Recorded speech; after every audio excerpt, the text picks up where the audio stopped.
이진우의 손에 잡히는 경제.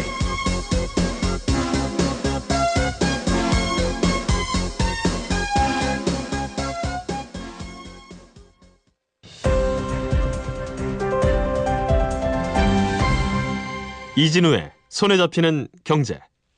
네, 한국경제TV 김치영 기자와 함께 오늘 경제 뉴스 따라잡아 보겠습니다. 김치영 기자 어서 오십시오. 네, 안녕하세요. 문재인 대통령이 인도네시아를 방문 중인데 네. 어제 아세안과의 국가들과의 관계를 앞으로 더 좋게 만들겠다 이러면서 신남방 정책을 발표했어요. 네, 그렇습니다. 골자는 좀 알아봐야 될 것 같습니다. 네. 이제 오늘은 인도네시아에서 이제 베트남으로 떠나죠. 그래서 베트남에서 이제 다른 아세안 정상들을 만나게 되는데 어제 이제 인도네시아에서 기업인들과의 만남의 자리가 있었습니다. 여기서 문재인 대통령이 신남방 정책이라는 것을 주창을 했는데요. 신남방 정책이라고 하는 것들은 아세안 국가들과의 경제 협력을 많이 늘리겠다 이렇게 보시면 되겠고요. 예. 어떻게 보면 사드 문제 등으로 해서 중국하고의 여러 가지 어려움이 우리가 좀 있었잖아요. 우리나라의 경제 교역국 대상을 보면 미국과 중국이 가장 큰 비중을 차지하거든요. 그래서 중국과의 이 비중을 조금 낮춘다라기보다는 중국만큼 다른 국가들하고 교역 비중을 늘려서 중국에 받는 영향력을 좀 줄이겠다라는 여러 가지 보관으로 쓰이고 있는 것 같은데요. 네. 어쨌든 간 인도네시아를 중심으로 해서 아세안 국가들의 교역 규모를 한반도 주변의 4대국 그러니까 일본, 중국 그다음에 미국 이런 국가들만큼 키워보겠다라는 계획을 밝혔습니다. 그래서 2022년까지 인도네시아하고는 약 300억 달러 수준으로 교역을 확대하고요. 네. 장기적으로는 500억 달러 이상을 목표로 삼겠다라고 얘기했고 특히 자동차 분야에 좀 많이 협력을 하자 이렇게 얘기를 했어요. 인도네시아가 지금 어떤 계획을 가지고 있냐면 자동차 강국으로 가겠다. 최대의 자동차 생산 아시아에서 네. 최대의 자동차 생산 수출국으로 가겠다는 야심찬 계획을 지금 세우고 있거든요. 그러니까 우리가 지금 세계 5대 자동차 강국인데 우리 좀 활용하면 너네 계획 어떻게 잘 될 수 있을 거야. 네. 그러니까 우리하고 손 좀 잡고 일 많이 해보자. 어제 이런 얘기까지 나온 것이죠. 이 아세안 국가들이 인구도 많아서 이분들이 소득만 좀 많이 늘어나기만 하면 네. 우리의 주력 수출품들이 대체로는 소비재들 아닙니까? 그렇죠. 휴대폰, 자동차 등등. 그래서 꽤 우리 경제에도 도움이 많이 될 텐데 응원을 좀 해줘야 되겠어요. 이거는 방향은 잘 잡았다라고 생각이 됩니다. 이전까지는 사실 우리나라가 아세안 국가들을 대하는 자세가 교역국이라기보다는 우리가 가서 생산기지를 저가의 노동력을 활용하는 생산기지로서 지금까지 전략을 세워왔거든요. 네. 많은 특히 베트남이나 이런 곳으로 기업들이 많이 진출을 해서 거기서 공산품을 생산을 하고 이걸 다시 최대 교역국인 미국이나 중국으로 수출하는 것이죠. 이런 전략적인 기지로 활용을 했었는데 이제 이렇게 공장들이 많이 늘어나고 경제력들이 아시안 국가들이 조금 살아나면서 아까 말씀하신 것처럼 소비력이 굉장히 커지고 있습니다. 네. 인구가 많거든요. 그렇다 보니까 무시할 수 없는 이제 구매 파워가 생기기 시작했고 더 긍정적인 것은 한류라고 하는 이 K-팝이라든지 이런 한류가 굉장히 강하게 그쪽에서 호응을 네. 받고 있는 상황이거든요. 예. 이를 잘 활용하면 이 소비를 활용한 아까 말한 여러 가지 수출에도 도움이 되겠다는 전략을 세우는 것이고요. 이제는 손잡고 같이 가봅시다. 이런 의사를 밝힌 것이죠. 그러게요. 이 아세안 국가들 국민들 입장에서 보면 선진국 제품들 중에 자기하고 피부색 안 비슷한가요? 황인종이 만든 건 네. 일제 아니면 한국산인데 네네. 일본산 제품들보다 한국산 제품이 괜찮거나 한국에 대한 이미지가 좋기만 하면 예. 꽤 큰 시장이 될 수 있으니까 여기도 빨리 경제 좀 성장해 주기를 기대를 해야 되겠습니다. 이분들을 위해서가 아니라 우리를 위해서. 예, 맞습니다. 예. 우리나라의 인터넷 포털 네이버하고 네. 구글하고 사이가 또 안 좋아진 모양입니다. 말싸움을 좀 하는 것 같네요. 지금 2차전으로 좀 벌어지는 형세인데요. 네. 1차전은 지난번 국감에서 있었습니다. 국정감사에 그 당시에는 이제 구글은 사실 큰 이슈가 되지 않았었는데요. 당시 이제 네이버 창업주인 이해진 의장이 증인으로 출석을 했죠. 네. 그래서 질타를 좀 많이 받았습니다. 거의 독점 사업자, 우리나라에서 포털 사업자로서 최대 사업자인 네이버가 예. 여러 면에서 갑의 위치에서 을을 괴롭히고 있다라는 질타를 엄청나게 많이 받았죠. 그 과정에서 이제 여러 가지 해명을 하다가 이 이해진 창업자가 이런 얘기를 했어요. 우리는 그래도 국내에서 국내법을 지켜가면서 세금도 내고 고용도 많이 창출하고 열심히 하고 있는데 네. 우리랑 글로벌 시장에서 경쟁, 특히 국내에서도 경쟁하고 있는 구글은 안 그런다. 버는 만큼 세금도 안 내고 그리고 고용 창출에도 크게 기여하는 게 없다라는 얘기를 했죠. 그러니까 이 불똥이 갑자기 국함에서 구글로 튀어버린 거죠. 그러니까 예. 구글이 이제 가만히 있을 수는 없잖아요. 이 얘기를 듣고. 그래서 구글 쪽에서 그 당시에 아니다. 우리도 한국법에 맞춰서 네. 세금도 내고 있고 고용 창출도 많이 하고 있으니 상당한 오해를 받고 있다. 저런 주장은 맞지 않다라고 답변을 해서 조금 이렇게 누그러뜨려지는 걸로 봤거든요. 그런데 어제 다시 네이버의 그 CEO가 구글의 그런 답변에 대해서 조목조목 반박을 했어요. 아니다. 그렇게 얘기할 거면 명확하게 밝혀라. 세금을 얼마로 냈고 얼마를 벌고 있고 고용 네. 창출을 어떻게 했는지 한번 제대로 한번 밝혀봐라. 이렇게 된 것이죠. 구글이 한국에서 구글 코리아가 세금 낼 게 있으면 내고는 있겠죠. 다만 이 구조를 지난번에도 저희도 같이 공부한 바가 있는데 네. 구글이 난 이익을 상당 부분 다른 나라에 있는 법인 쪽으로 넘기고 실제로 우리나라에서는 별 이익 안 난 걸로 만들고 그 이익에 대해서는 합법적으로 세금을 내고 있으니 예.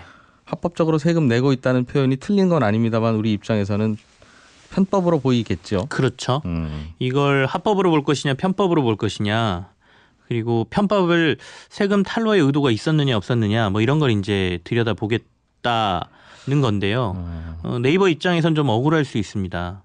그러니까 국내에서는 네이버와 구글이 경쟁을 하는데 네이버는 고용도 많이 하고 세금도 많이 낸다 이 말일 텐데. 예. 근데 원래 글로벌 기업들은 다른 나라에 진출하면 그 나라에는 세금 잘 안 내잖아요. 그렇죠. 최대한 세금을 아끼려고 하는 정책을 펼치고요. 지난번에 저희가 그 조세 회피 지역이라는 곳을 얘기하면서 예. 우리나라 기업들도 해외에 진출할 때 여기에다 일종의 페이퍼 컴퍼니 같은 걸 만들어 놓고 네. 그쪽에서 매출을 잡아서 될 수 있는 대로 세금을 좀 아끼려고 하는 기업들이 있다라고 말씀을 드렸고요. 이 애플, 구글이 특히나 그걸 잘하는 기업이에요. 더군다나 어떤 특성이 있냐면 이게 상품이라면 흔히 우리가 눈에 들어오는 공산품 만질 수 있는 상품이라면 예. 이렇게 하기가 좀 힘듭니다. 여기서 제조를 하고 그 나라에서 팔리면 그 법에 맞춰서 이제 세금을 내게 되는데 이 디지털 상에서 왔다 갔다 하는 어플리케이션이라든지 뭐 컨텐츠라든지 이런 것들은 제조를 그 나라에서 했다고 볼 수도 없고요.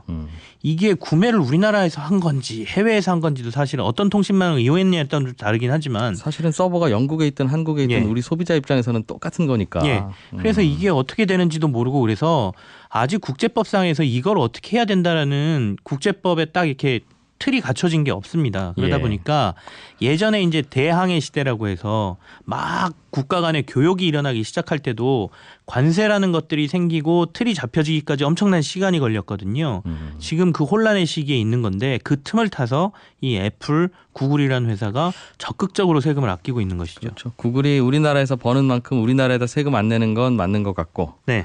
그게 불법은 아닌 것 같고 그러니까 예. 이제 법을 좀 고칠 필요가 있거나 고민거리가 있다는 것일 것 같고 네이버가 만약 다른 나라에 진출했다면 그 나라에 세금 열심히 내고 그 나라에 고용을 열심히 할 거냐 하면 또 그건 또 아닐 것 같고 우리 입장에서도 굳이 그러는 게 바람직하지 않지 않습니까? 네이버도 한국인 입장에서 역시 보면. 최대한 세금을 덜 내는 방법을 예, 찾아서 고민을 하겠죠. 활용을 하겠죠. 예, 그러니까 누가 윤리적이냐 아니냐의 문제는 아닌 것 같고 알겠습니다. 근데 네이버가 네. 구글 보고 이 통신망을 활용하는 부분에 대해서도 네이버는 역차별을 받고 있고 구글만 특혜를 입고 있다 이런 주장을 했는데 예.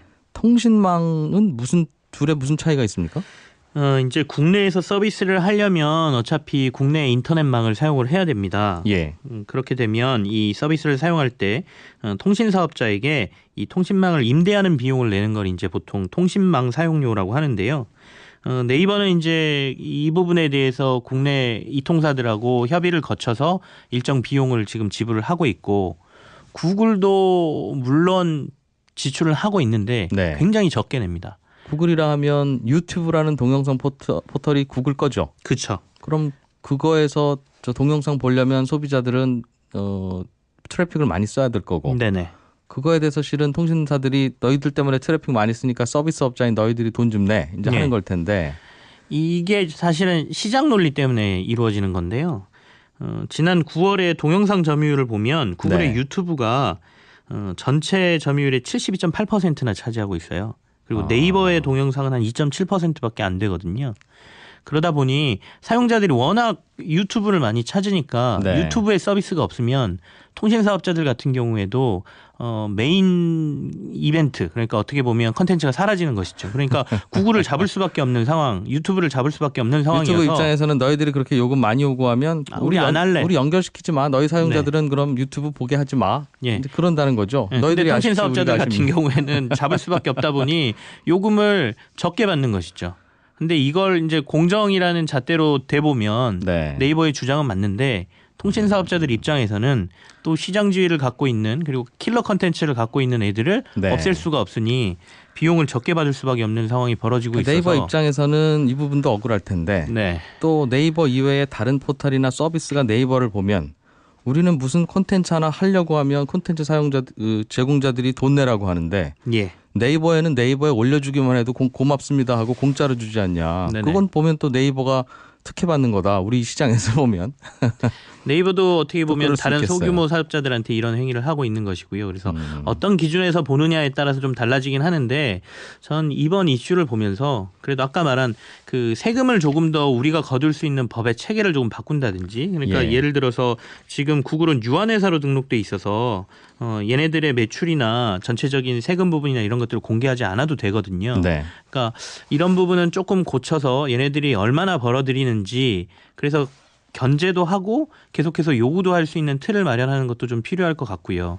그리고 고용 부분도 사실은 적극적으로 우리가 요구할 수 있는 부분이라고 생각합니다. 그러니까 구글이 고용을 하고 있긴 한데 대부분이 마케팅과 관련된 인력들로 채워져 있거든요. 네. 그래서 실제로 컨텐츠를 개발하고 이런 서비스를 하는 핵심 인력들을 국내에서도 같이 개발할 수 있도록 손을 잡고 뭔가 할 수 있다라고 하면 네. 여러 면에서 같이 뭔가 그렇죠. 이득을 찾을 수 있지 않을까라는 생각을 그렇게 해보는 해주면 거죠. 우리도 좋고 좋은데 네. 바람이죠. 바람일 뿐이죠. 그게 예. 안타까운 거죠. 네. 구글이 이렇게 안 하면 우리가 구글한테 이런 식으로 할 거야 조심해라고 할 수 있는 뭔가가 있어야 되는데 네. 그걸 얼른 만들어야겠습니다. 은행과 카드사들이 고객들 한 48만 명의 신용카드 연체 정보를 뭘 잘못 등록했나 봐요. 그러니까 연체를 안 하신 분인데 연체했다고 등록한 그런 겁니까? 비슷합니다. 6년간 은행과 카드사들이 지금 말씀하신 한 48만 명 정도의 신용카드 연체 정보를 잘못 등록했다 이렇게 금융감독원이 밝혔는데요. 3개의 카드사하고 4개 은행이 2012년부터 올해까지 등록한 연체자들을 살펴보니까 12만 명 정도는 등록 오류로 파악이 됐고 비슷합니다. 35만 명도 연체 기간을 잘못 기재를 했다 이거인데요. 첫 번째 거 12만 명은 어떤 사례냐면 보통 결제일이 지나고 난 다음에 5일 안에 입금을 하게 되면은요 그 네. 결제금을 연체 등록을 하지 않습니다. 그러니까 조금 늦은 사람들, 네. 그다음에 피치 못할 사정을 조금 감안을 해주는 것이죠. 네. 근데 5일이 딱 되는 날 밤늦게 겨우겨우 넣은 사람들이 있을 거 아니에요. 아슬아슬하게 세이프잖아요. 그건. 그죠. 그러면 이제 보통 세이브라고 판정을 해줘야 되는데 예. 이게 밤 8시에서 10시 사이에 입금한 사람들이 카드사에서 이들을 인지를 못하고 연체자로 등록을 해버렸습니다. 왜 그랬죠? 등록하고 퇴근하셨나 봐요, 그냥. 이게 아마 시스템이 잘못돼 있거나 인식카드로 그때까지 시간 설정을 잘못했거나 뭐 이랬을 가능성이 있는데요. 예. 어쨌거나 조사를 해보니 이런 사람이 약 12만 명 정도가 됐더라. 그래서 이 사람들은 기준상으로는 연체자가 아닌데 연체자가 돼버린 거지 않습니까? 예. 금감원 쪽에서는 사실 이것만 가지고 이 연체 때문에 신용 등급이 떨어지거나 이랬을 가능성은 크지 않다. 다만 그 같은 금융사에서 다른 대출을 받거나 했을 경우에는 불이익을 좀 받았을 것 같은데 일단은 이 시스템을 모두 고치라고 지금 지시를 해놓은 상태고 예. 그리고 혹시나 모를 이런 그 부분에 있어서 피해를 봤다면 이 부분에 대해서는 조금 더 조사를 해보겠다 이런 얘기고요.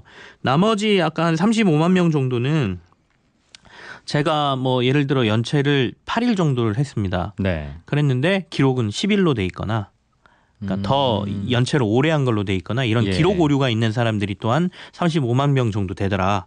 이 사람들 것도 모두 고치라고 했다. 이런 얘기가 되겠습니다. 이게 뭐 몇 명이 아니라 35만 명이면 네. 뭔가 일하는 시스템 자체에 문제가 있어서 예, 그런 오류가 거네요. 있었던 것 같습니다. 그러니까 아예 오류가 있거나 아니면 그냥 임의로 막 등록을 하고 있었거나 이게 왜 인제 발견됐을까요? 아무튼 예, 여기까지 듣겠습니다. 잘 들었습니다. 고맙습니다. 네, 감사합니다. 알아야 될 것들 많이 안내를 해주고 눈높이에 딱 맞는 만인의 경제 과외 선생님 다음 순서는 친절한 경제입니다. 예, 오늘은 청취자 권주현 씨가 보내오신 질문인데요. 라디오에서 음악을 틀면 그 음악의 작사, 작곡자들에게 방송국이 저작권료를 줘야 될 것 같은데 그건 방송국이 알아서 누가 작곡한 노래를 우리가 몇 번 내보냈는지 수첩에 다 적어놨다가 따로 알아서 챙겨주는 거냐 아니면 그게 아니면 수많은 라디오 채널을 작사자, 작곡자들이 하루 종일 들으면서 감시할 수도 없고 내가 작사, 작곡한 것이 어디서 몇 번 나가는지를 어떻게 아느냐. 그리고 요즘 방송사 파업으로 음악만 계속 나오는 경우도 있던데 그럴 때도 따로 저작권료를 챙겨주고는 있는 겁니까? 이런 질문을 보내오셨습니다. 라디오에서 음악을 틀면 그 음악의 저작권자에게 저작권료를 당연히 내야죠. 라디오라고 면제는 아닙니다. 그런데 이게 어떤 노래를 어느 방송국에서 몇 번 틀었는지를 저작권자가 직접 알고 계셔야 저작권료를 제대로 주고 있는지 빼먹고 안 주는지 알 수 있겠죠. 뭐 그렇다고 온 가족이 하루 종일 집에 안 나가고 모여 앉아서 아들 너는 95.9만 잘 듣고 있고 딸 너는 91.9 듣고 있고 이렇게 채널을 나눠서 하루 종일 듣고 있다가 아빠가 작곡한 노래 나오면 아빠한테 얘기해. 이제 이럴 수는 없지 않습니까? 그래서 그런 저작권자들 대신에 하루 종일 방송을 모니터링하면서 누구 노래가 몇 번 나가는지 세고 있는 분들이 따로 있습니다. 한국저작권협회라는 곳인데 이 저작권 관리를 대행해주고 수수료를 받는 그런 구조입니다. 이런 업체들이 여러 곳이 있습니다. 외국 가수들도요. 전 세계에서 내가 작곡한 노래가 얼마나 방송되고 연주되는지 알아야 저작권료를 챙겨받을 거 아니겠습니까? 또 그렇다고 전 세계 모든 방송을 본인이 다 들어볼 수는 없는 거니까 또 역시 이런 일을 대신해서 주는 업체에 수수료를 따로 주고 내 노래가 얼마나 방송되는지 감시 좀 해주쇼. 이제 이런 일을 맡기고 있습니다. 요즘 방송사 파업으로 일부 프로그램들은 음악만 선곡해서 계속 틀어드리고 있는 경우도 있죠. 물론 이제 그렇게 나간 노래들도 모두 저작권자들에게 저작권료를 따로 줍니다. 줘야 되고요. 그렇지만 방송국은 저작권료 계약을 한 곡 틀 때마다 얼마씩 드릴게요. 이렇게 계약하는 게 아니라 1년 동안 모든 음악을 자유롭게 사용하되 그 대가로 방송국 전체 매출의 0. 몇 %를 드리겠습니다. 이런 식으로 통째로 계약을 합니다. 그리고 나서 틀고 싶은 음악을 한 번만 틀어도 되고 10번을 틀어도 되고 마음대로 틉니다. 그러니까 방송국은 일종의 음악 저작권 자유이용권을 사서 틀고 싶은 대로 틀고 있는 이제 그런 식으로 비용을 지불하고 있는 구조여서 요즘 파업 때문에 음악이 더 많이 나가고는 있습니다만 그렇다고 해서 과거보다 저작권료를 더 많이 따로 추가로 내야 되는 건 아닙니다. 1년 자유이용권을 가지고 쓰는 거니까요. 방송국에서 음악이 나갈 때도 저작권료를 받지만 우리가 노래방에서 노래 부를 때 있죠. 그때도 그 노래를 작사 작곡한 저작권자가 노래방 사장님한테 저작권료를 받아갑니다. 그런데 노래방 사장님이 일반 방송님이 몇 월 며칠 몇 시에 무슨 노래 불렀는지 역시 수첩에 적어놓을 수는 없지 않습니까? 그래서 이 노래방 반주곡의 저작권료는 손님들이 그 노래방에서 몇 곡 불렀는지를 이걸 계산하는 게 아니라 그냥 그 노래방에 있는 방 중에서 작은 방은 한 달에 5,000원, 뭐 큰 방은 한 달에 8,000원 이런 식으로 전국의 노래방의 방 개수만큼 그렇게 세서 저작권료를 받아갑니다. 그러니까 방이 5개인 노래방이 있으면 한 달에 방 한 개에 8,000원이면 한 달에 한 4만 원쯤 내는 거죠. 이렇게 나간 4만 원의 저작권료는 실제로 그 노래방에서 어떤 노래가 불려지고 있는지를 인터넷으로 연결된 몇몇 노래방 기계들이 있습니다. 이제 그런 기계들이 모으는 정보들을 바탕으로 나눠주게 되고요. 한 번도 1년 내내 안 불러지는 노래지만 노래방 책에만 들어있는 노래라도 노래방에서 거둔 저작권료의 30%는 이분들한테 나눠줍니다. 노래방 가면 무슨 노래든지 다 있어라는 생각 때문에 노래방에 오시는 거니까 실제로는 노래를 안 부르시는 곡이더라도 노래방 책 속에 들어있다는 이유만으로도 저작권료를 나눠받습니다. 친절한 경제였습니다. 손에 잡히는 경제.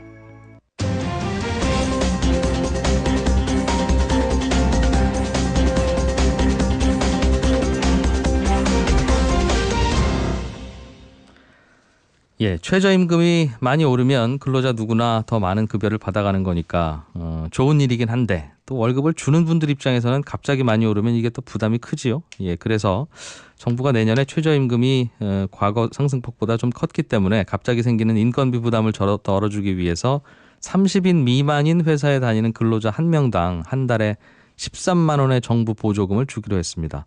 이 보조금은 누가 어떤 식으로 받을 수 있는 건지 조금 더 자세하게 알아보려고요. 고용노동부의 이강현 서기관을 전화로 연결했습니다. 안녕하십니까? 예, 안녕하세요. 예, 이 보조금 이름이 일자리 안정자금이더군요. 예, 맞습니다. 그러면 30명 미만이 직원인 회사에 다니는 분들은 누구나 무조건 한 달에 13만 원씩 나라에서 줍니까? 예, 일단 이 일자리 안정자금의 지원 대상으로 저희가 30인 미만을 고용하고 있는 사업주에 대해서 지원한다는 거를 이제 원칙으로 이제 삼고 있고요. 네. 다만 이제 사업 목적에 부합하지 않는 경우에는 지원이 제외됩니다. 예를 예. 들어서 임금 그 지불 능력이 있는 고소득 사업자라든지 예. 아니면은 직원의 임금을 체불하고 있는 사업자라든지 이런 분들에 대해서는 지원을 제외하고 있고요. 네.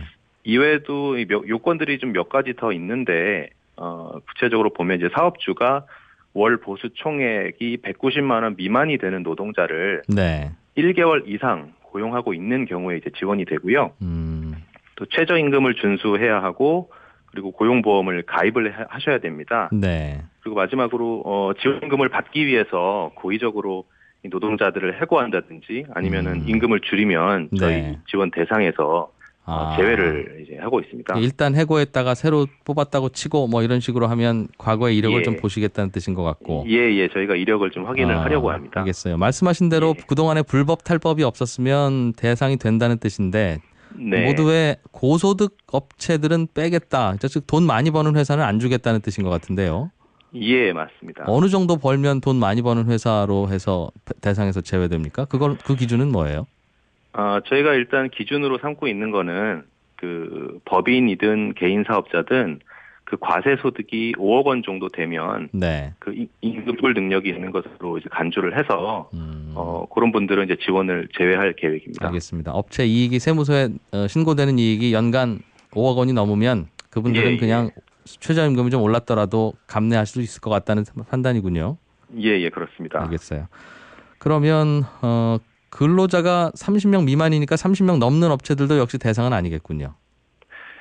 예, 30명 넘는 경우에는 원칙적으로는 이제 지원 대상은 아닌데요. 예. 다만 이제 저희가 그 고용 불안이 어느 정도가 되느냐 이런 것들을 좀 고려를 해서 네. 아파트나 연립주택 같은 그 공동주택 경비 청소원 같은 경우에는 그 아파트 그 입주자분들이 이제 관리비를 내서 이제 임금을 주고 계시잖아요. 예. 그런 분들은 이제 최저임금 인상에 따라서 고용 불안이 매우 우려되는 그 직종으로 이제 저희가 파악을 하고 있습니다. 그래서 이런 경우에는 30인 이상의 사업체의 경우에도 이제 지원을 해드릴 그럴 계획을 갖고 있습니다. 알겠어요. 직원 많은 기업이라도 그 직원들 네. 중에 어려운 분들은 대상이 될 수 있다.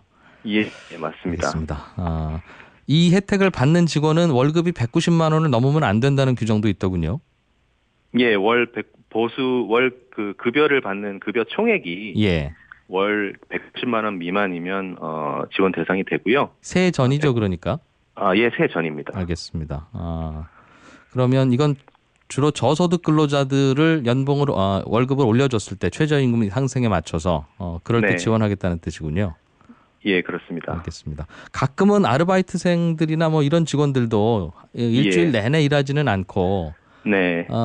부분적으로 뭐 주말에만 일한다거나 저녁 때만 일한다거나 해서 시급은 꽤 많이 책정을 해줬는데도 월 190만 원은 안 되는 경우도 있을 텐데 그렇더라도 예, 그렇습니다. 월급 총액이 예. 190만 원이 안 되기만 하면 대상은 돼요?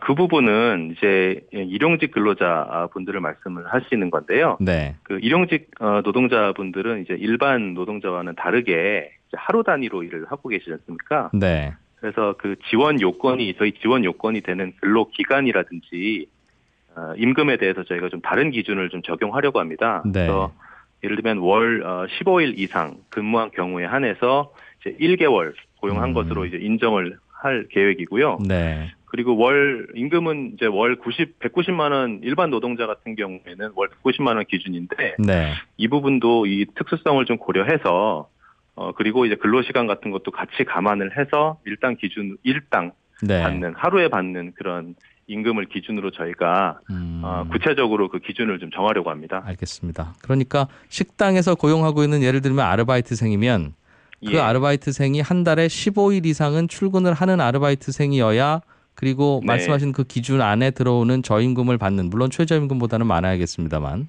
네. 그래야 이번 혜택의 대상이 된다는 뜻이군요. 예, 그렇습니다. 이해됐어요. 알겠습니다.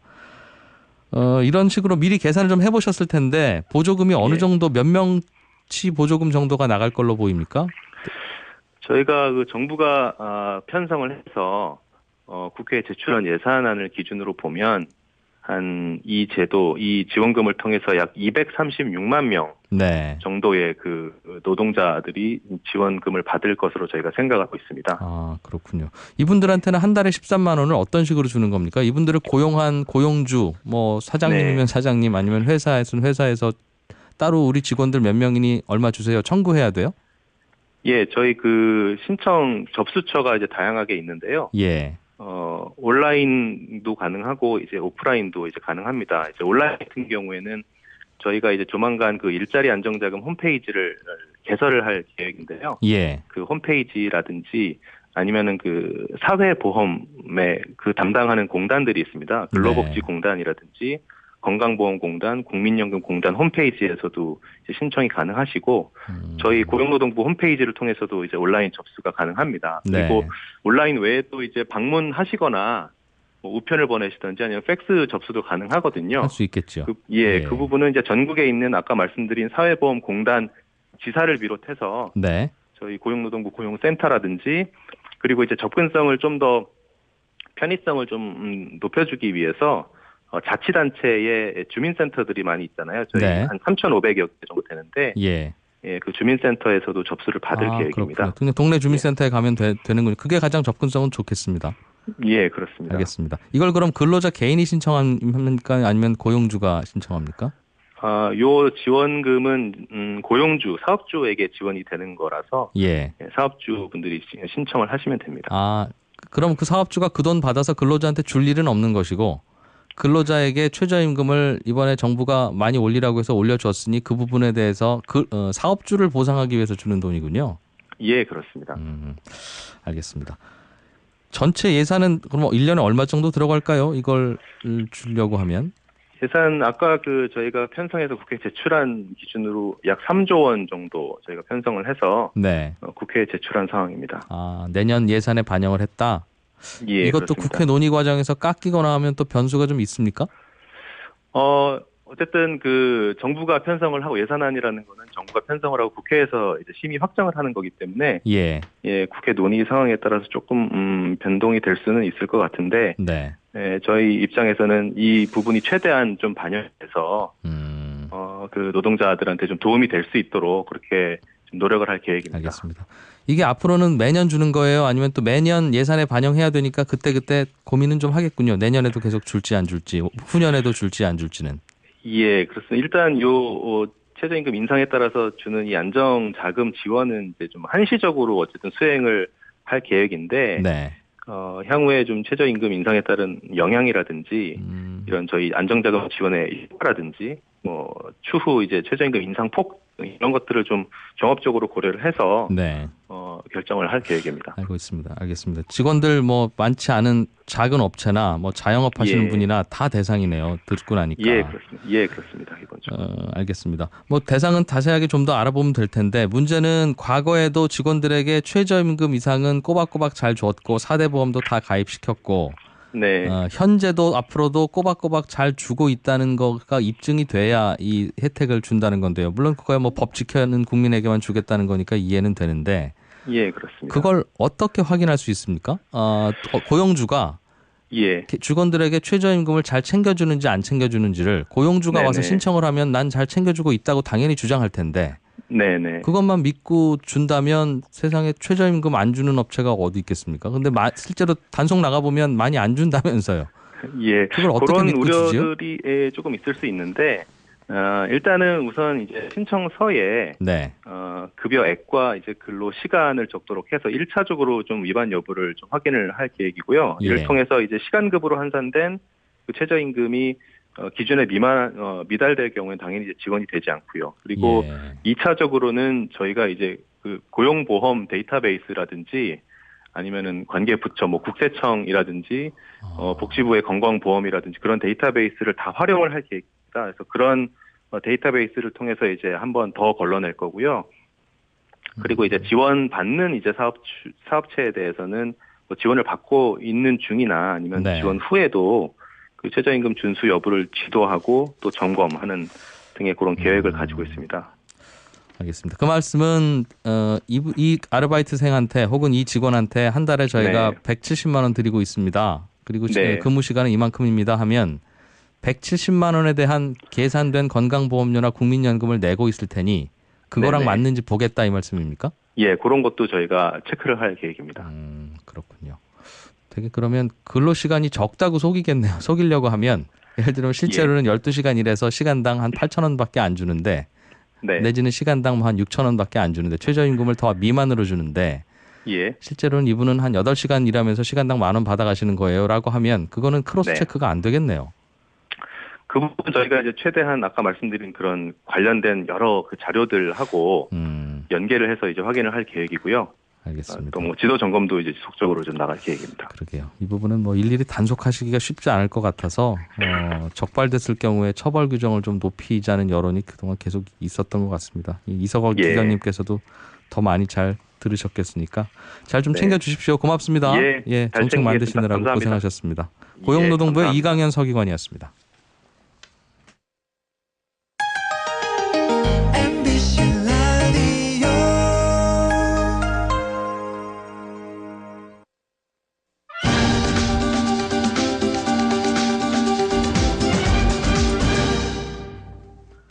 예, 경제와 관련된 옛날 이야기 들어보는 시간입니다. 이 시간이 돌아왔다는 것은 오늘이 금요일이라는 뜻입니다.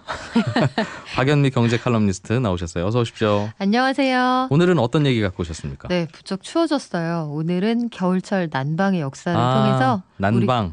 우리 사회가 걸어온 발자취를 한번 돌아볼까 해요. 옛날에는 뭐 아궁이였었고 아궁이 지나고 나면 뭐였을까요? 연탄인가요? 그 다음이? 그렇죠. 역시 서울 남자다우신데 저는 어릴 때 시골에서 장작되는 집에서도 자란 적이 있어서 시골에서는 이제 가을 내내 장작을 해다가 말려요. 마당에다 말렸다가 광에 넣고 겨울에 사용을 하는데 아궁이가 있는 곳. 그렇죠. 이거 한번 불 붙여서 밥 지으려면 정말 장난 아닙니다. 그거 화력 조절이 잘 안 돼서 그래요? 그래서 이거는 그 부뚜막에서 정말 여기서 운전을 한다 뭐 이런 표현이 있는 게 정말 이 할머니들의 오랜 노하우로만 밥을 타지 않고 가마솥에 잘 할 수가 있었어요. 불 한번 피우는 게 그렇게 어려웠는데. 그런데 역시 말씀하신 것처럼 도시인들에게는 연탄처럼 기묘한 난방 수단이 없었습니다.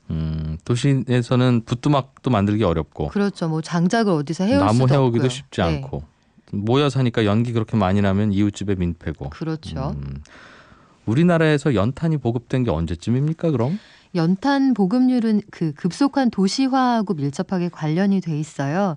1950년대 중반에 한국 전쟁이 끝나면서 사람들이 일자리를 찾아서 도시로 몰리죠. 네. 근데 대도시를 중심으로 이때 확 늘어났던 게 판잣집 그리고 새마을 운동하면서 블록집이 확 확산이 됐는데요. 시골처럼 나무 떼수도 없고 그렇다고 비싼 기름 보일러를 들일 형편도 안 되니까 연탄이 생명줄과 같았습니다. 네. 해서 50년대 당시에 겨울철 신문 광고를 보면 해마다 서울 100만 가정의 겨울을 지킵니다. 이런 카피를 쉽게 찾아볼 수 있고요. 어머님들 이 탄 가는 기술에 따라 좀 다른데 하룻밤을 따뜻하게 날려면 네. 한 2장에서 최대 3장까지 그렇게 있으면 하룻밤을 거뜬히 날 수 있었습니다. 그 아궁이 뚜껑 꽉 막아놓으면 2장으로 버티고 그렇죠. 조금 열어놓으면 3개 해야 되고. 그리고 이 가는 기술이 좀 부족한 세대기다 뭐 이러면 4장까지도 가고 그랬죠. 그게 지금 방송 들으시는 분들 중에 꽤 젊은 분들은 무슨 얘기 하시는 겁니까? 연탄이 뭐야 먹는 거야 이러실지도 몰라요. 동그랗게 생기고 구멍 뚫려져 있는 시커먼 그 석탄 네. 덩어리를 그렇습니다. 이제 위로 차곡차곡 쌓고 아래 거 빼고 하면서 네. 썼던 거라고 저도 들었습니다. 뭐 어떻게 생겼는지는. 네, 연탄이 그 장작보다는 편리한 점이 많았으니까 당연히 그렇죠. 썼겠죠. 일단 생산, 보관, 운반이 상대적으로 쉽잖아요. 사실 이 개당 무게가 그렇게 가볍지는 않은데 그래도 장작되던 시골 출신 도시인들이 보기에는 이게 굉장히 간편했어요. 네. 연탄이 처음에 공장 공장에서 딱 만들면 그 촉촉한 상태의 무게가 한 3.6kg 정도 되는데요. 이게 그 주문하면 리어카에 잔뜩 실어와서 아저씨들이 런닝 셔츠 바람에 한겨울에도 땀 뻘뻘 흘리며 광에 넣어주시던 기억이 나는데 네. 일단 지게지고 산에 가서 나무 해올 필요가 없고 규격화돼 있고 착착 쌓아 올리면 보관이 쉽다. 또 불이 꺼져도 다시 빠르게 붙일 수 있고 탄불만 안 꺼트리면 굉장히 따뜻하게 겨울을 날 수 있다는 점. 심지어 그 목욕물도 여기다 데폈잖아요. 네. 화력이 좋다는 점 때문에 국민 연료로 많은 사랑을 받았습니다. 정부도 연탄 사용을 적극 권장했겠네요. 네. 이거 아니면 산에 가서 나무 해와야 되니까. 대안이 없기도 했고요. 정부가 시급하게 보는 사회적인 문제도 있었는데 하나는 무분별한 벌목 때문에 민둥산 문제가 좀 심각했어요. 네. 근데 이게 단순히 보기 싫은데 끝나는 게 아니라 이렇게 되면 가뭄 홍수 조절 기능이 떨어집니다. 해서 뭐 비가 조금만 와도 침수되는 지역이 많았고요. 물이 좀 부족하면 논바닥이 갈라지니까 농사를 망쳤겠죠. 해서 정부가 1962년에 산림법을 제정을 하고 식목일도 만드는데요. 동시에 적극적으로 연탄을 난방 취사용으로 보급을 하기 시작을 합니다. 네. 해서 연탄값도 그 물가 억제 정책을 통해서 강력하게 규제를 하는데요. 그럼에도 불구하고 수요에 따라서 천정부지로 그래요. 값이 예. 오릅니다. 요즘도 연탄 쓰시는 분들 꽤 있다고 들었어요. 계시죠. 우리가 신경을 못 써서 그렇지. 네, 또 과거에는 겨울에 무슨 불우이웃 돕기 한다고 그러면 다들 학생들도 가서 연탄 나르기. 대개는 그런 분들 사는 집이 또 고지대에 있는 경우가 많아서 쭉 한 줄로 일렬로 서서 손에 손으로. 하나 참 무거웠는데 이게. 만화 영화 아기 공룡 둘리라고 하는 곳에는 이름을 거기에 네. 노래가 라면은 구공탄에 끓여야 제맛이다 이런 노랫말이 나오기도 했는데 네. 저도 구공탄이라는 말은 많이 들었습니다. 그런데 이게 그래서 구멍이 9개인 탄인가 보다 싶었는데 연탄을 실제로 보니까 네. 구멍이 뭐 9개가 뭡니까? 거의 훨씬 많죠. 반올림하면 20개 가까이 되는 것 같더라고요. 저도 처음에 구멍이 9개라 그런가 했는데 사실 네. 원래 이름은 19공탄이에요. 그 입에 붙지 않는 이름이라고 해서 언어의 경제성을 살려서 구공탄, 구공탄 이렇게 부른 19공탄이 건데요. 원래 이름인데 네, 초창기에 나왔던 게 19공탄이었고 후에 70년대 이후부터는 구멍이 22개 뚫린 22공탄이 보다 인기를 끌었습니다. 구멍이 많아지면 네. 불이 쉽게 붙고 화력이 세지거든요. 예. 순간 화력이 올라가서 좋아졌는데 문제는 탄 가는 기술을 좀 더 정교했어야 됐어요. 왜요? 그러니까 왜? 아래서 타고 있는 데에다가 까만색 새 탄을 이렇게 넣어야 되잖아요. 그리고 구멍 맞춰야죠. 그렇죠. 구멍이 근데 22개면은 조준을 하기가 더 어려웠겠죠. 이게 잘 안 맞으면 네. 가스가 나오고 그래요? 그 새 탄이 제대로 안 타서 불이 꺼질 가능성이 있습니다. 네. 이건 하나 맞추면 다른 거 다 맞는 줄 알았는데 그게 아니었군요. 아니에요. 이게 어머님들이 정말 고생 많이 하셨고요. 만화 영화 아기 공룡 둘리가 나왔던 그 보물섬에 처음 연재됐던 게 80년대 초반 상황이에요. 그러니까 그때까지도 우리가 굉장히 많이 썼구나 이렇게 짐작해 볼 수 있습니다. 구멍을 맞추는 거였네요. 네. 어쩐지 어릴 때 연탄 갈고 오면 연탄 집게로 고생했다고는 하시는데 잠시 후에 어머니가 또 나가세요. 일을 두 번. 그때 갈고 왔는데 네. 왜 그러실까? 그 구멍 맞추는 거를 중요하니까. 이게 단점도 참 많죠. 연탄가스 중독 사고가 이게 참 고마운 연료기도 했는데 일산화탄소 중독 사고가 많았어요. 네. 그래서 1971년에 그 서울대 의대 연구팀에서 전쟁이 끝난 다음부터 71년 사이에 경찰에 신고 접수된 가스 중독 사망자 통계를 낸 적이 있습니다.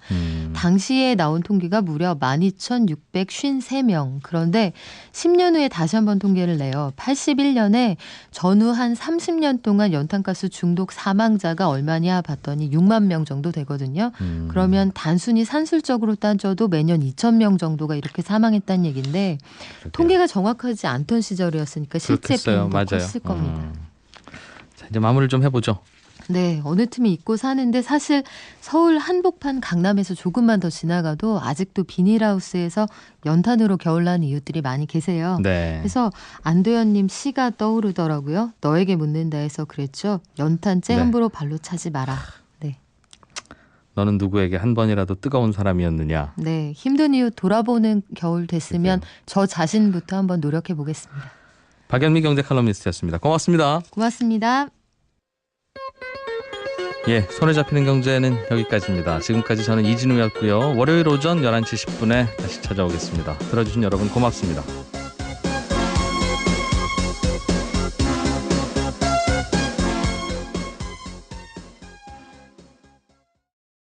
기업들이 많이 진출을 해서 거기서 공산품을 생산을 하고 이걸 다시 최대 교역국인 미국이나 중국으로 수출하는 것이죠. 이런 전략적인 기지로 활용을 했었는데 이제 이렇게 공장들이 많이 늘어나고 경제력들이 아시안 국가들이 조금 살아나면서 아까 말씀하신 것처럼 소비력이 굉장히 커지고 있습니다. 네. 인구가 많거든요.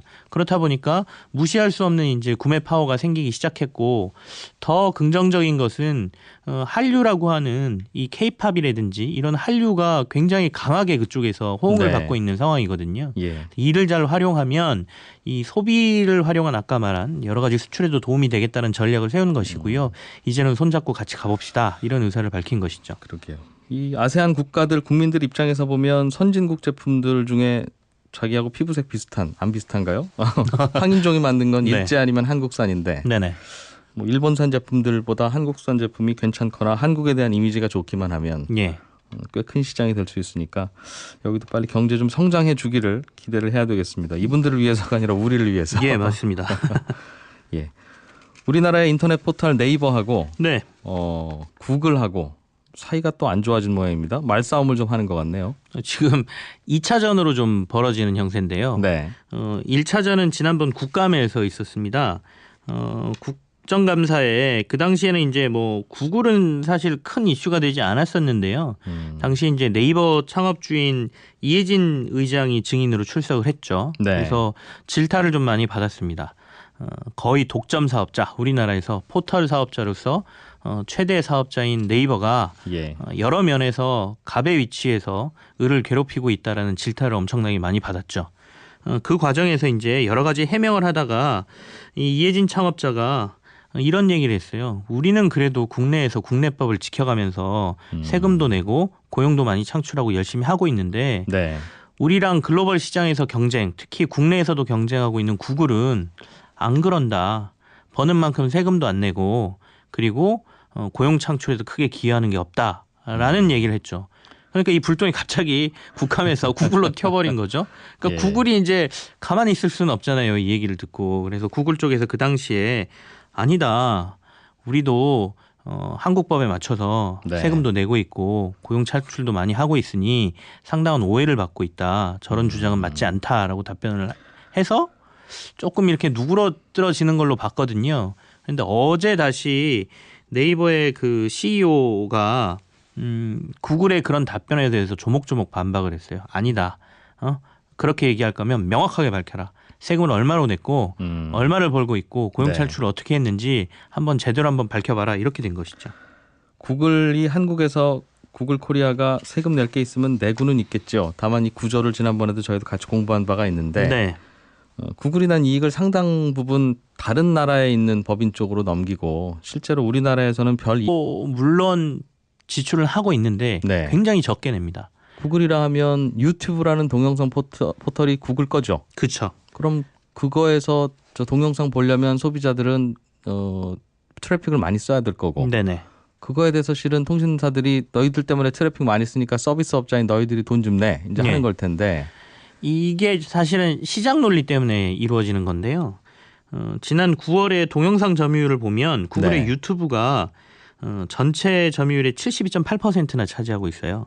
그리고 네이버의 동영상은 한 2.7%밖에 안 되거든요.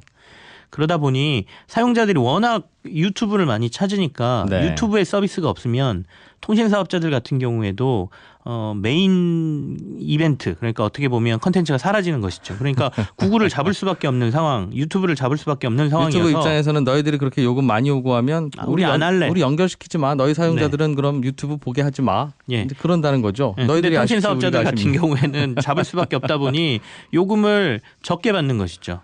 근데 이걸 이제 공정이라는 잣대로 대보면 네. 네이버의 주장은 맞는데 통신사업자들 입장에서는 또 시장지위를 갖고 있는 그리고 킬러 컨텐츠를 갖고 있는 애들을 네. 없앨 수가 없으니 비용을 적게 받을 수밖에 없는 상황이 벌어지고 있어서 네이버 입장에서는 이 부분도 억울할 텐데 네. 또 네이버 이외의 다른 포털이나 서비스가 네이버를 보면 우리는 무슨 콘텐츠 하나 하려고 하면 콘텐츠 제공자들이 돈 내라고 하는데 예. 네이버에는 네이버에 올려주기만 해도 고맙습니다 하고 공짜로 주지 않냐. 네네. 그건 보면 또 네이버가 특혜받는 거다. 우리 시장에서 보면.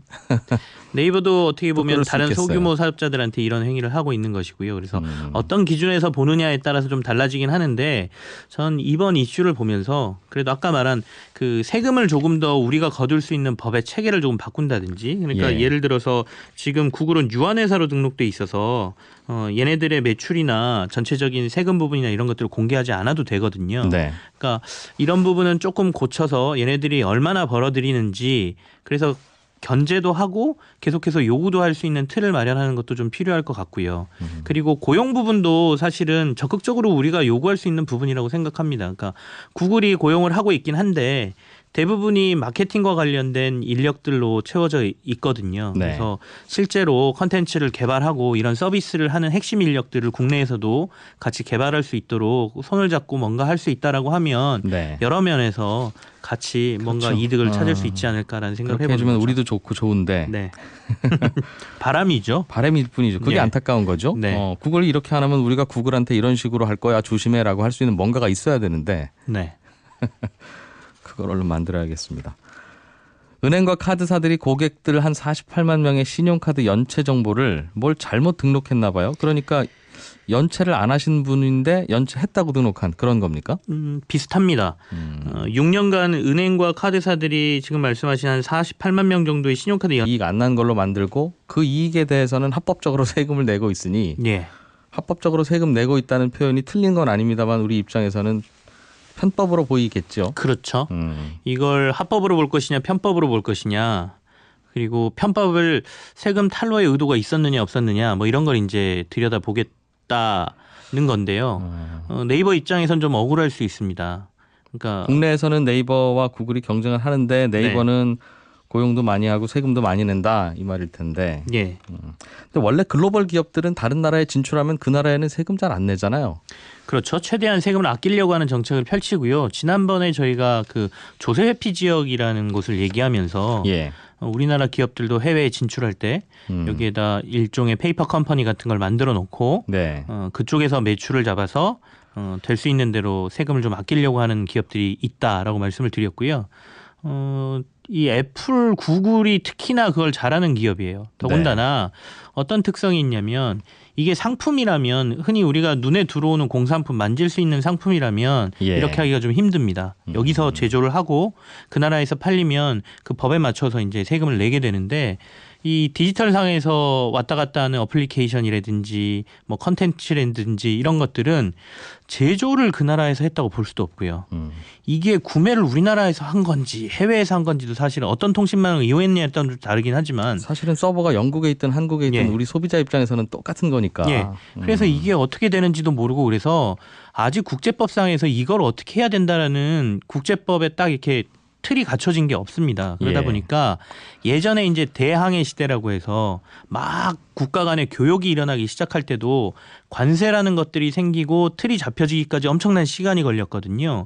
지금 그 혼란의 시기에 있는 건데 그 틈을 타서 이 애플, 구글이라는 회사가 적극적으로 세금을 아끼고 있는 것이죠. 그렇죠. 구글이 우리나라에서 버는 만큼 우리나라에다 세금 안 내는 건 맞는 것 같고 네. 그게 불법은 아닌 것 같고 그러니까 예. 이제 법을 좀 고칠 필요가 있거나 고민거리가 있다는 것 같고 네이버가 만약 다른 나라에 진출했다면 그 나라에 세금 열심히 내고 그 나라에 고용을 열심히 할 거냐 하면 또 그건 또 아닐 것 같고 우리 입장에서도 굳이 그러는 게 바람직하지도 않지 않습니까? 네이버도 한국인 입장에서 역시 보면. 최대한 세금을 덜 내는 방법을 예, 찾아서 고민을 하겠죠. 활용을 하겠죠. 예, 그러니까 누가 윤리적이냐 아니냐의 문제는 아닌 것 같고 알겠습니다. 근데 네이버가 네. 구글 보고 이 통신망을 활용하는 부분에 대해서도 네이버는 역차별을 받고 있고 구글만 특혜를 입고 있다 이런 주장을 했는데 예. 통신망은 둘의 무슨 차이가 있습니까? 이제 국내에서 서비스를 하려면 어차피 국내 인터넷망을 사용을 해야 됩니다. 예. 그렇게 되면 이 서비스를 사용할 때 통신 사업자에게 이 통신망을 임대하는 비용을 내는 걸 이제 보통 통신망 사용료라고 하는데요. 네이버는 이제 이 부분에 대해서 국내 이통사들하고 협의를 거쳐서 일정 비용을 지금 지불을 하고 있고 구글도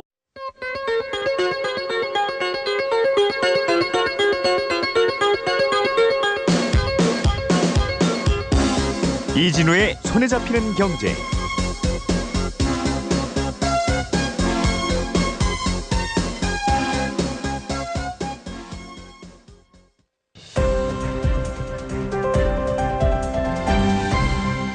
이진우의 손에 잡히는 경제. 네, 한국경제TV 김치영 기자와 함께 오늘 경제 뉴스 따라잡아 보겠습니다. 김치영 기자 어서 오십시오. 네, 안녕하세요. 문재인 대통령이 인도네시아를 방문 중인데 네. 어제 아세안과의 국가들과의 관계를 앞으로 더 좋게 만들겠다 이러면서 신남방 정책을 발표했어요. 예, 그렇습니다. 골자는 좀 알아봐야 될 것 같습니다. 네. 이제 오늘은 인도네시아에서 이제 베트남으로 떠나죠. 그래서 베트남에서 이제 다른 아세안 국가들을 정상들을 만나게 되는데 어제 이제 인도네시아에서 기업인들과의 만남의 자리가 있었습니다. 여기서 문재인 대통령이 신남방 정책이라는 것을 주창을 했는데요. 신남방 정책이라고 하는 것들은 아세안 국가들과의 경제 협력을 많이 늘리겠다 이렇게 보시면 되겠고요. 예. 어떻게 보면 사드 문제 등으로 해서 중국하고의 여러 가지 어려움이 우리가 좀 있었잖아요. 우리나라의 경제 교역국 대상을 보면 미국과 중국이 가장 큰 비중을 차지하거든요. 그래서 중국과의 이 비중을 조금 낮춘다라기보다는 중국만큼 다른 국가들하고 교역 비중을 늘려서 중국에 받는 영향력을 좀 줄이겠다라는 뭐 여러 가지 보관으로 쓰이고 있는 것 같은데요. 네. 어쨌든 간 인도네시아를 중심으로 해서 아세안 국가들의 교역 규모를 한반도 주변의 4대국 그러니까 일본, 중국 그다음에 미국 이런 국가들만큼 키워보겠다라는 계획을 밝혔습니다. 그래서 22년까지 인도네시아하고는 약 300억 달러 수준으로 교역을 확대하고요. 네. 장기적으로는 500억 달러 이상을 목표로 삼겠다라고 얘기했고 특히 자동차 분야에 좀 많이 협력을 하자 이렇게 얘기를 했어요. 인도네시아가 지금 어떤 계획을 가지고 있냐면 그 자동차 강국으로 가겠다. 최대의 자동차 생산 아시아에서 네. 최대의 자동차 생산 수출국으로 가겠다는 야심찬 계획을 지금 세우고 있거든요. 그러니까 우리가 지금 세계 5대 자동차 강국인데 우리 좀 활용하면 너네 계획 어떻게 잘 될 수 있을 거야. 네. 그러니까 우리하고 손 좀 잡고 일 많이 해보자. 어제 이런 얘기까지 나온 것이죠. 이 아세안 국가들이 인구도 많아서 이분들이 소득만 좀 많이 늘어나기만 하면 네, 우리의 주력 수출품들이 대체로는 소비재들 아닙니까? 그렇죠. 휴대폰, 자동차 등등. 그래서 꽤 우리 경제에도 도움이 많이 될 텐데 응원을 좀 해줘야 되겠어요. 이거는 방향은 잘 잡았다라고 생각이 됩니다. 이전까지는 사실 우리나라가 아세안 국가들을 대하는 자세가 교역국이라기보다는 우리가 가서 생산기지를 저가의 노동력을 활용하는 생산기지로서 지금까지 전략을 세워왔거든요. 네. 많은 특히 베트남이나 이런 곳으로 김체 정보를 잘못 등록했다 이렇게 금융감독원이 밝혔는데요. 3개의 카드사하고 4개 은행이 2012년부터 올해까지 등록한 연체자들을 살펴보니까 12만 명 정도는 등록 오류로 파악이 됐고 비슷합니다. 35만 명도 연체 기간을 잘못 기재를 했다 이거인데요. 첫 번째 거 12만 명은 어떤 사례냐면 보통 결제일이 지나고 난 다음에 5일 안에 입금을 하게 되면은요. 그 네. 결제금을 연체 등록을 하지 않습니다. 그러니까 조금 늦은 사람들 네. 그다음에 피치 못할 사정을 조금 감안을 해주는 것이죠. 네. 근데 5일이 딱 되는 날 밤늦게 겨우겨우 넣은 사람들이 있을 거 아니에요. 아슬아슬하게 세이프잖아요. 그건. 그죠. 그러면 이제 보통 세이브라고 판정을 해줘야 되는데 예. 이게 밤 8시에서 10시 사이에 입금한 사람들이 카드사에서 이들을 인지를 못하고 연체자로 등록을 해버렸습니다. 왜 그랬죠? 등록하고 퇴근하셨나 봐요, 그냥. 이게 아마 시스템이 잘못돼 있거나 인식카드로 그때까지 시간 설정을 잘못했거나 뭐 이랬을 가능성이 있는데요. 예. 어쨌거나 조사를 해보니 이런 사람이 약 12만 명 정도가 됐더라.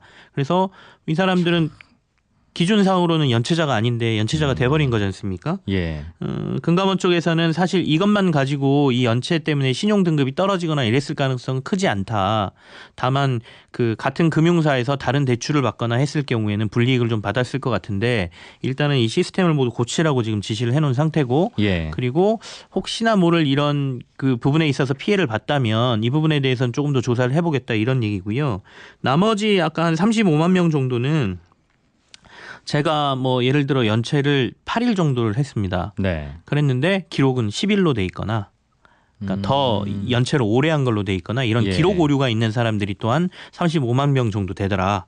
이 사람들 것도 모두 고치라고 했다. 이런 얘기가 되겠습니다. 이게 뭐 몇 명이 아니라 35만 명이면 네. 뭔가 일하는 시스템 자체에 문제가 있어서 예, 그런 오류가 거네요. 있었던 것 같습니다. 그러니까 아예 오류가 있거나 아니면 그냥 임의로 막 등록을 하고 있었거나 이게 왜 인재 발견됐을까요? 아무튼 예, 여기까지 듣겠습니다. 잘 들었습니다. 고맙습니다. 네, 감사합니다. 알아야 될 것들 많이 안내를 해주고 눈높이에 딱 맞는 만인의 경제 과외 선생님. 다음 순서는 친절한 경제입니다. 예, 오늘은 청취자 권주현 씨가 보내오신 질문인데요. 라디오에서 음악을 틀면 그 음악의 작사, 작곡자들에게 방송국이 저작권료를 줘야 될 것 같은데 그건 방송국이 알아서 누가 작곡한 노래를 우리가 몇 번 내보냈는지 수첩에 다 적어놨다가 따로 알아서 챙겨주는 거냐 아니면 그게 아니면 수많은 라디오 채널을 작사자, 작곡자들이 하루 종일 들으면서 감시할 수도 없고 내가 작사, 작곡한 것이 어디서 몇 번 나가는지를 어떻게 아느냐. 그리고 요즘 방송사 파업으로 음악만 계속 나오는 경우도 있던데 그럴 때도 따로 저작권료를 챙겨주고는 있는 겁니까? 이런 질문을 보내오셨습니다. 라디오에서 음악을 틀면 그 음악의 저작권자에게 저작권료를 당연히 내야죠.